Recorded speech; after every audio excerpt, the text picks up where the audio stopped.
Welcome back. It's Arjun Mittal here, founder and CEO tax advisory. आज अपने इस वीडियो में बात करेंगे कि जो मैन्युफैक्चरर होते हैं, जिनकी खुद की फैक्ट्रीज होती हैं, वो अपने लिए एफएसएसआई जो food safety and standard authority of India issue करती है, उसके लिए लाइसेंस कैसे आप अप्लाई कर सकते हो अपना खुद से घर बैठ के। राइट, सो आज हम एफएसएसआई की वेबसाइट पे आ चुके हैं। अभी ये लिंक आपको डिस्क्रिप्शन बॉक्स में मिल जाएगा, इस लिंक को ध्यान से देख लीजिए। आप इसी ऑफिशियल वेबसाइट पे आपको विजिट करना है। उसके बाद आपको खुद का स्टेट सेलेक्ट करना है। लेट से आपका स्टेट दिल्ली पड़ता है, राइट। सो दिल्ली पे आके हमारे पास यहाँ पे चार पांच ऑप्शन यहाँ पे नजर आने लगते हैं। चार पांच ऑप्शंस में हमें सेलेक्ट करना है मैन्युफैक्चरर, क्योंकि हम यहाँ पे बात कर रहे हैं मैन्युफैक्चरिंग की। मैन्युफैक्चरिंग की जब हम ऑप्शन यहाँ पे देखते हैं तो हमें सबसे पहले ऑप्शन मिलता है डेयरी यूनिट्स। अगर आपका कोई ऐसा काम है जो दूध से रिलेटेड है, मिठाई रिलेटेड है कोई काम, right, milk and milk product से रिलेटेड है, तो आपको डेयरी यूनिट सेलेक्ट करनी है। आपका अगर कोई वेजिटेबल ऑयल्स जैसे सनफ्लावर ऑयल हो गए, रिफाइंड हो गया, ऑलिव ऑयल हो गया, या कई सारे ऑयल्स का अगर कोई आपने एक्सपेलर यूनिट्स लगा रखी हैं या कोई प्रोसेसिंग यूनिट लगा रखी है, सो उसको ये वाली कैटेगरी सेलेक्ट करनी है। अगर आपने कोई मीट प्लांट लगा रखा है, मीट प्लांट के लिए आपको थर्ड कैटेगरी स्लॉटरिंग यूनिट्स यहाँ पे सेलेक्ट करनी है।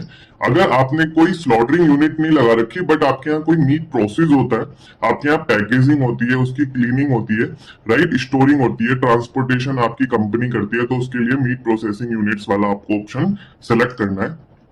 इंडिया की कई सारे जगह पे फिश एंड फिश प्रोडक्ट्स का बहुत ज्यादा कंजम्पशन होता है। जैसे वेस्ट बंगाल हो गया, वेस्ट बंगाल हो गया, या कहीं भी ऑल ओवर इंडिया अगर आप फिश या फिश रिलेटेड प्रोडक्ट्स में डील करते हैं, उनकी हैंडलिंग, प्रोसेसिंग, मैन्युफैक्चरिंग इनका मतलब यहाँ पे कि अगर आप पालन करते हैं मछलियों का, अगर आप पैकिंग, स्टोरिंग, डिस्ट्रीब्यूशन करते हैं, तो आपको ये वाला ऑप्शन सेलेक्ट करना है यहाँ पे। अगर आप कोई जिम से रिलेटेड कोई प्रोडक्ट बनाते हो, जैसे कि वे प्रोटीन हो गया, या कोई मेडिकल पर्पज से आपने कोई प्रोटीन बनाया है ना, तो उसके लिए ग्लूकोज एटसेट्रा के लिए सेंट्रल लाइसेंस इश्यू होगा और आप ये वाला ऑप्शन सेलेक्ट कर सकते हो। जनरल मैन्युफैक्चरिंग बहुत ही वाइड टर्म है। अगर इन सारे ऑप्शंस में से आपको कोई भी ऑप्शन नजर नहीं आता तो आपको जर्नल मैन्युफैक्चरिंग सेलेक्ट करना है। जर्नल मैन्युफैक्चरिंग में इन्होंने डेफिनेशन दी है, other than dairy unit, vegetable oil processing unit, slaughtering unit, meat processing unit. So इसमें जर्नल मैन्युफैक्चरिंग का जो दायरा होता है वो बढ़ जाता है। और जर्नल मैन्युफैक्चरिंग में आप, अगर आपका टर्नओवर 12 लाख से कम है, सो आप ये वाला बेसिक रजिस्ट्रेशन सिलेक्ट कर सकते हैं। अगर आपका 12 लाख से प्लस है आपका टर्नओवर, और 2 मिलियन टन पर डे से ज्यादा की प्रोडक्शन आपकी है, तो आप स्टेट लाइसेंस सेलेक्ट कर सकते हैं। और नहीं तो आप थर्ड लाइसेंस, आप सेंट्रल लाइसेंस सेलेक्ट कर सकते हैं। तीनों लाइसेंस की फीस अलग अलग है। टर्नओवर क्राइटेरिया है 12 लाख बेसिक रजिस्ट्रेशन के लिए, 12 लाख से 20 करोड़ स्टेट लाइसेंस के लिए, और 20 करोड़ प्लस के लिए सेंट्रल लाइसेंस आता है। एक्सपोर्ट के लिए भी सेंट्रल लाइसेंस हमारा यहाँ पे देखने को मिल जाता है। इसके बाद 100% एक्सपोर्ट ओरिएंटेड यूनिट, अगर आप एक्सपोर्टर हैं, एक्सपोर्टर का मैन्युफैक्चरर हैं, तो आपको ये वाला ऑप्शन सेलेक्ट करना है। इसके अलावा substances added to food, proprietary food, ये आपके ऑप्शन मिल जाएंगे। बट आई होप कि आपका काम जर्नल मैन्युफैक्चरिंग वाले ऑप्शन से चल जाएगा। अब हम इसका स्टेट लाइसेंस अप्लाई करते हैं। आपके सामने मैं लाइव लाइसेंस करना आपको अप्लाई सिखाऊंगा। आप वीडियो के लास्ट तक बने रहना और चैनल को सब्सक्राइब कर देना। आपको इस तरीके की इंफॉर्मेशनल वीडियो रेगुलर बेसिस पे मिलता रहा करेंगी। राइट, सो मैन्युफैक्चरर जर्नल लाइसेंस का स्टेट लाइसेंस इन्होंने अपने आप ही ऑप्शन यहाँ पे शो कर दिया।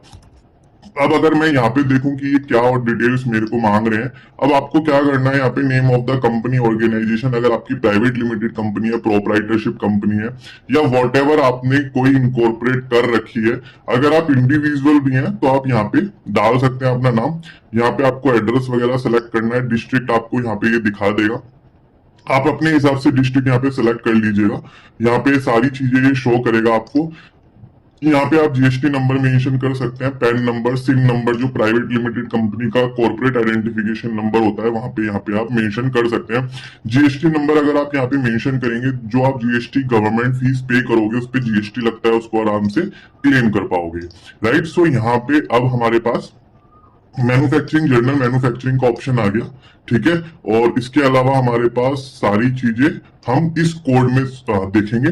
सो ये जो कोड है ये बहुत ही ज्यादा इंपॉर्टेंट कोड है, आप इसको बिल्कुल ध्यान से देखिएगा। हमने फर्स्ट पेज पे देखा production capacity at least 2.2 million ton से ज्यादा होनी चाहिए, राइट, एटलीस्ट। सो हम यहाँ पे 2.01 कर देते हैं, जो कि ज्यादा हो जाता है। अब यहाँ पे आप देखेंगे फूड कैटेगरीज आती हैं।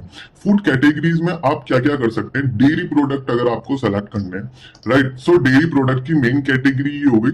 सब कैटेगरी में ये ऑप्शन आपको देखने को मिल सकते हैं। अब सब कैटेगरी के बाद एक प्रोडक्ट की कैटेगरी भी हमें यहाँ पे देखने को मिल जाती है, राइट। अगर हम सपोज करो चीज की बात करें, तो यहाँ पे आपको कई सारे चना, पनीर, यहाँ पे छेड़ा और बहुत सारे ऑप्शन यहाँ पे आपको मिल सकते हैं, राइट। हम इसको डीसेलेक्ट करते हैं, हम आते हैं ऑयल्स पे, राइट। अगर किसी का ऑयल एक्सपेलर है या कोई ऑयल प्रोसेसिंग यूनिट है, वो कोई रिफाइंड वगैरह बना रहा है फ्री फ्रॉम वाटर, तो यहाँ पे आपको refined coconut oil, groundnut oil, sunflower oil, soybean oil, ये सारे, मस्टर्ड ऑयल, पाम ऑयल, ये बहुत सारे आपको यहाँ पे अपना ऑप्शन यहाँ पे देखने को मिल जाते हैं। इसके अलावा अगर मैं ऑयल के अलावा बात करूं, यहाँ पे आप ऐड प्रोडक्ट कर सकते हो, उसको डीसेलेक्ट करके हम आते हैं आइसिस, शरबत। अगर आप रूअफ़ज़ा वगैरह बनाते हो या कोई शरबत वगैरह बनाते हो, और लस्सीज वगैरह यहाँ पे इन्होंने दे रखा है, राइट।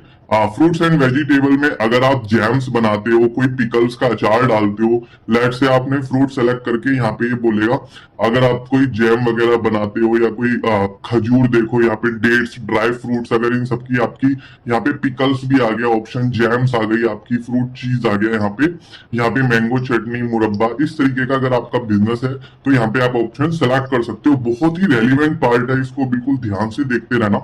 आपका भी इसमें कोड अभी तक नहीं आया होगा, तो मैं अभी आगे सब सारी चीजें कवर कर रहा हूं, आपको नजर आ जाएगा।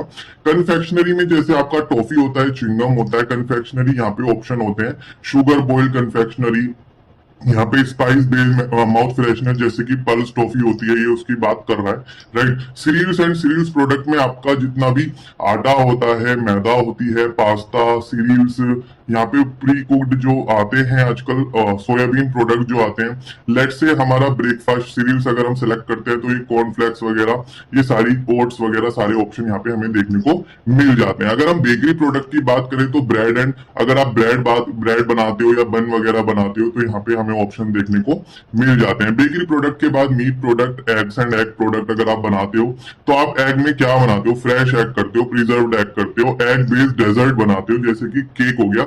अब इसने क्या करा, इसने कैटेगरी बता दी आपको कि आपको प्रोप्राइटरी फूड के अंदर डालना है। गाइस ये बहुत ही स्मार्ट पोर्टल है, आप कोई भी ऑप्शन गलत सेलेक्ट करोगे, आपको अपने आप ही यहाँ पे गाइड कर देगा कि आपको ये ऑप्शन सेलेक्ट करना है।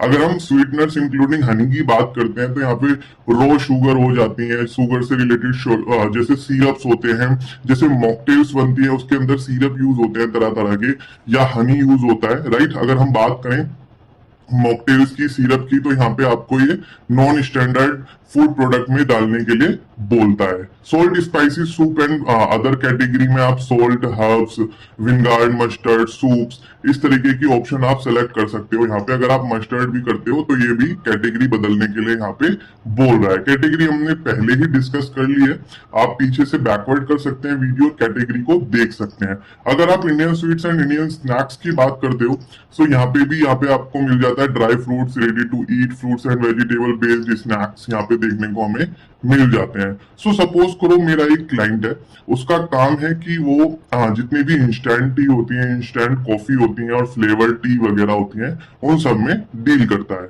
सो मैं यहाँ पे आके ऑप्शन सेलेक्ट करता हूँ बेवरेजेस का।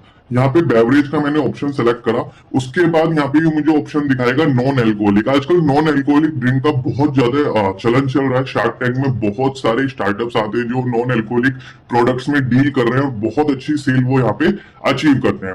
अब हम इंस्टेंट टी की बात करते हैं तो उसके अंदर ग्रीन टी आ जाता है, ग्रीन टी के साथ साथ हमारी फ्लेवर टी भी आ जाता है। इसके बाद टी भी आप सेलेक्ट कर सकते हो, fruit juices, coffee instant T, ये ऑप्शन हम सेलेक्ट करके एक लाइसेंस यहाँ पे अप्लाई कर रहे हैं। सारे कोड मैंने यहाँ पे डिस्कस कर दिए हैं। Whether unit is equipped with analytical laboratory, ये गाइस बड़ी यूनिट्स के अंदर एक लेबोरेटरी लगती है क्वालिटी चेक के लिए। अगर आपने लगा रखी है तो यस कर दीजिएगा, वरना नो भी कर दीजिएगा। और ये यहाँ पे कह रहा है कि जर्नल मैन्युफैक्चरिंग में ना आपको डिटेल्स ऑफ जर्नल मैन्युफैक्चरिंग का हमने वेरीफाई नहीं करा, तो हम दोबारा से वेरीफाई कर देते हैं यहाँ पे। यहाँ पे बेवरेज हमने सेलेक्ट करा था नॉन अल्कोहलिक बेवरेज में, हमने सपोज करो ग्रीन टी और solid T, coffee, instant T यहाँ पे सेलेक्ट कर लिया। इसके बाद हमें काइंड ऑफ बिजनेस में पूछेगा मैन्युफैक्चरर, रीलेबलर, रीपैकर। सो मैन्युफैक्चरर वो होता है जो इनकी सबकी मैन्युफैक्चरिंग करता है फ्रॉम द स्क्रैच, है ना। उसने खेतों में से चाय की पत्ती लेके उसको प्रोसेस किया और प्रोसेस करके एक सॉलिड फॉर्म में इंस्टेंट टी बनाया, उसको हम यहाँ पे मैन्युफैक्चरर बोलेंगे। रीलेबलर क्या होता है कि मैन्युफैक्चरर से प्रोडक्ट उठाया उसने और उसकी मार्केटिंग कर दी, मार्केटिंग करके अपने नाम से मार्केटिंग कर दी, अपने नाम से उसने ट्रेडमार्क ले रखा है और वो तुम्हारा प्रोडक्ट बेच रहा है अपने नाम से, ठीक है। और रीपैकर का क्या मतलब होता है? रीपैकर का मतलब होता है मार्केटिंग में तो वो अपना नाम यूज करेगा, बट उसका जो मैन्युफैक्चरर होगा वो आप ही की कंपनी होगी, ठीक है। सो जब हम नेक्स्ट स्टेप पे चलते हैं, अपने प्रोडक्ट सेलेक्ट करने के बाद यहाँ पे आपसे एप्लीकेंट नेम पूछता है। एप्लीकेंट नेम में आप यहाँ पे अपना डिटेल डाल सकते हो, अपनी ईमेल डाल सकते हो, अपनी ईमेल मैं यहाँ पे मेंशन कर देता हूँ। उसके अलावा ये फोन नंबर आपसे मांगेगा और ओटीपी के थ्रू दोनों चीजें वेरीफाई करेगा। अगर आप अपना फोन नंबर भी यहाँ पे डालते हो तो यहाँ पे डाल सकते हो। और उसके अलावा ये आप सेलेक्ट कर लेना कि ये किससे रिलेटेड है, आपका फोन नंबर वगैरह। लॉगिन आईडी इसने अपने आप क्रिएट कर दी है, इसको आप सेव करके रख लीजिए, आगे चल के लॉगिन इसी से ही हो पाएगा आपका। इसके अलावा आपको गाइस इसमें एक पासवर्ड बनाना पड़ेगा खुद का, वो भी आपको नोट डाउन करके रखना पड़ेगा। वो पासवर्ड आप अपने पास, लॉगिन आईडी और पासवर्ड दोनों चीजें नोटेड डाउन करके अपने पास रख लीजिएगा। उसके अलावा हम कैप्शन यहाँ पे डालेंगे तो ये एक ओटीपी हमें मेल या मोबाइल पे सेंड कर देगा। मेल और मोबाइल पे ओटीपी सेम ही आना है। आप किसी का भी मेल या मोबाइल चेक करके अपना दोनों में से ओटीपी यहाँ पे मेंशन करोगे तो ये उसको वेरीफाई कर देगा। एक ही ओटीपी आना है, दोनों जगह ओटीपी अलग अलग अब नहीं आते इसमें, ठीक है। हमने यहाँ पे चीजें वेरीफाई करी, वेरीफाई करने के बाद हमें यहाँ पे देखने को मिल गया कि इसने हमें रजिस्टर कर दिया है और हमारा लॉगिन आईडी पासवर्ड इसने हमें मेल पे लॉगिन तो दे ही दिया है, पासवर्ड आपने नोट डाउन यहाँ पे कर लिया होगा, राइट। सो इसके बाद हमें यहाँ पे दूसरा टर्मिनल देखने को मिल जाता है जिसमें हमसे डिटेल में चीजें यहाँ पे मांगता है, ठीक है। अगर आप यहाँ पे देखोगे सो यहाँ पे आपका एड्रेस वगैरह इसने वही उठा लिया जो आपने पहले दिया था। इसके बाद कोरस्पॉन्डेंस एड्रेस, रजिस्टर्ड एड्रेस आप डिफरेंट भी रख सकते हो। अगर आपका होम जितना भी हेड ऑफिस होता है वो अलग होता है, यूनिट एड्रेस अलग होता है, तो रजिस्टर्ड एड्रेस, कोरस्पॉन्डेंस एड्रेस आप अलग कर लीजिएगा, नहीं तो आप एक भी रहने दे सकते हैं। टेक्निकली क्वालिफाइड पर्सन से इनका मतलब है गाइस आप एक मैन्युफैक्चरिंग यूनिट लिए बैठे हो। अगर आपके पास कोई ऐसा बंदा है जो उन मशीनरीज को, जितना भी फूड प्रोडक्ट आपके यहाँ प्रोसेस हो रहा है वो प्रोसेस करना अगर नहीं जानता होगा तो फसाई क्या है, इस चीज को लेके बहुत ज्यादा कंसर्न रहता है कि जितना भी एक्सपर्ट्स के मौजूदगी में सारी चीजें हो तो ही अच्छा रहता है। सो क्वालिफिकेशन जैसे कि मेडिकल प्रोडक्ट अगर आप बना रहे हो मेडिकल से रिलेटेड, तो जैसे बी फार्मा की क्वालिफिकेशन वो लोग मांगते हैं, बीएससी केमिस्ट्री वो लोग मांग बैठते हैं, राइट। सो ये सब चीजें आप देख लीजिएगा और अपने हिसाब से जो भी क्वालिफिकेशन आपके यहाँ अप्लाई होती है वो यहाँ पे आप डाल सकते हैं। लेकिन ये आपसे डिग्री की भी फोटो मांग सकते हैं, बीएससी केमिस्ट्री, और उसका हमें फोटो आईडी कार्ड, आधार कार्ड भी यहाँ पे अपलोड करना पड़ता है, जो भी पार्टिकुलर पर्सन आपके पास यहाँ पे अवेलेबल होता है, ठीक है। उसका वोटर आईडी कार्ड या आधार कार्ड या पासपोर्ट या पैन कार्ड आप यहाँ पे डाल के फोन नंबर यहाँ पे डाल सकते हो। अगर मैं बात करूं कि हम यहाँ पे क्या क्या ऑप्शन डाल सकते हैं, तो यहाँ पे हमने यहाँ पे person responsible for complying with condition और टेक्निकली क्वालिफाइड पर्सन आप दोनों को सेम रख सकते हो। अगर आप कोई ऑलरेडी कोई लाइसेंस एक्वायर आपने किया हुआ है, कोई कॉमर्शियल लाइसेंस या एक्साइज ड्यूटी का, सेल्स टैक्स का, आप यहाँ पे मेंशन कर सकते हो। या जैसे आपका हेड ऑफिस अलग है, उसका फसाई आपने अलग बनवा रखा है, तो यहाँ पे अपना लाइसेंस नंबर मेंशन कर सकते हो। सो मैन्युफैक्चरिंग स्टेट लाइसेंस का 1 ईयर का लाइसेंस का फीस 5,000 रुपए आपको ये दिखा रहा है, प्लस जीएसटी इसके अंदर ऐड होना ही होना है। यहाँ पे ये डिस्ट्रिक्ट सेलेक्ट करने को बोल रहा है, ये ऑप्शन हमारे पास से रह गया था। उसके बाद अब आपका मेन जो पार्ट आता है डॉक्यूमेंटेशन का आता है। गाइस एफएसएसआई में दो चीजें बहुत ज्यादा इंपॉर्टेंट है, आप बिजनेस कोड क्या डिक्लेयर करते हो अपना, और डॉक्यूमेंट्स इसके अंदर हमें क्या क्या अपलोड करने होते हैं। अगर हम मैन्युफैक्चरिंग की बात करें तो मैन्युफैक्चरिंग में ऑलमोस्ट सारे डॉक्यूमेंट्स, अगर आप स्टेट लाइसेंस अप्लाई कर रहे हो या सेंट्रल लाइसेंस अप्लाई कर रहे हो, डॉक्यूमेंट सेम होते हैं, तो ये पार्ट आप ध्यान से देखिएगा। ये सबसे पहले मांग रहे हैं ब्लूप्रिंट लेआउट प्लान। सो जो आपकी फैक्ट्री यूनिट का नक्शा होता है, जो ब्लूप्रिंट होता है, राइट, उसको आप यहाँ पे अपलोड कीजिए पीडीएफ में। उसके अंदर आपका जितना भी लेआउट प्लान होना चाहिए, मशीनरी कहाँ पे रखी हुई है, स्टोरेज एरिया कहाँ पे रखा हुआ है, जनसेट आपका कहाँ रखा हुआ है, ये सब आप उस मैप में मेंशन कर सकते हैं। इसके अलावा गाइस सेकंड नंबर पे हमारे पास ऑप्शन आता है list of director, partners, proprietor. So अगर आपका प्रोपराइटर है तो आप प्रोपराइटर का जो भी नाम है, उसका रेजिडेंशियल एड्रेस, उसका फोन नंबर, उसकी ईमेल आईडी एक लेटर हेड पे मेंशन करके साइन एंड स्टैम्प करके अपलोड कर सकते हैं। अगर कंपनी है आपकी तो डायरेक्टर की जितने भी डायरेक्टर है उन सबका सेम डिटेल, और पार्टनर अगर आपकी एलएलपी है या पार्टनरशिप फर्म है तो उनकी सेम डिटेल आपको यहाँ पे मेंशन करनी होगी। इसके अलावा guys name and list of equipment, अलग अलग फील्ड के अलग अलग फूड प्रोसेसिंग के अलग अलग मशीनरी होती है, इक्विपमेंट्स होते हैं, उनकी क्या क्या नाम है। जैसे अगर किसी का वाटर प्रोसेसिंग यूनिट है सो उसका, उसके पास आरओ होगा अच्छी खासी कैपेसिटी का,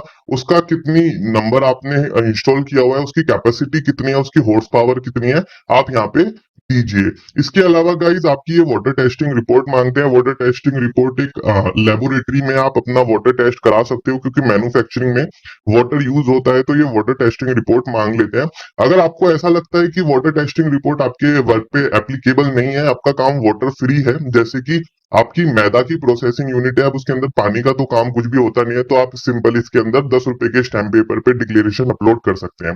इसके अलावा गाइज अगर आपके पास डायरेक्टर है, प्रोपराइटर है या पार्टनर है, उन सबकी फोटोज आईडी सेल्फ सर्टिफाइड करके कलर कॉपी आप यहाँ पे अपलोड कर सकते हो। इसके अलावा जितना भी आपका आप यहाँ पे एड्रेस प्रूफ के लिए आप अपनी सेल डीड लगा सकते हो, रेंट एग्रीमेंट, इलेक्ट्रिसिटी बिल में से कुछ भी लगा सकते हो। अगर इलेक्ट्रिसिटी बिल आपके नाम पे नहीं है तो इलेक्ट्रिसिटी बिल के साथ रेंट एग्रीमेंट या एनओसी यहाँ पे मेंशन आपको करना पड़ेगा। गाइज अगर आपका प्रोपराइटरशिप है तो सेल्फ डिक्लेरेशन आती है, एक सेल्फ डिक्लेरेशन आपको अपलोड करना होगा, यहाँ से आप सैंपल डॉक्यूमेंट ले सकते हैं। तो ये सेल्फ डिक्लेरेशन यहाँ पे दिखा देता है आपको। ये सेल्फ डिक्लेरेशन प्रोपराइटरशिप की है, आप यहाँ से जाके इसको प्रिंट कर सकते हैं। इसके अंदर डिटेल मेंशन करके इसको place, date, sign, name, address, contact number डाल के स्टैंप एंड साइन यहाँ पे कर सकते हैं। अगर आपने पार्टनरशिप फर्म बना रखी है तो पार्टनरशिप डीड अपलोड कीजिए। अगर आपने कंपनी बना रखी है तो कंपनी में आप सर्टिफिकेट ऑफ इनकॉर्पोरेशन का पेज, मेमोरेंडम ऑफ एसोसिएशन जो एमओए होता है उसका फर्स्ट पेज, और उसका वो वाला पेज जिसके अंदर शेयर कैपिटल मेंशन होती है जिसके नाम पे है, वो 3 पेज आप अपलोड कीजिए यहाँ पे। और 3 फाइल आपको अपलोड करनी है, इसकी भी लिमिट होती है, तो आपको केवल 3 पेजेस अपलोड करने हैं। Form 9 nomination of the person, इसका आपको सैंपल डॉक्यूमेंट इंग्लिश में निकालना है।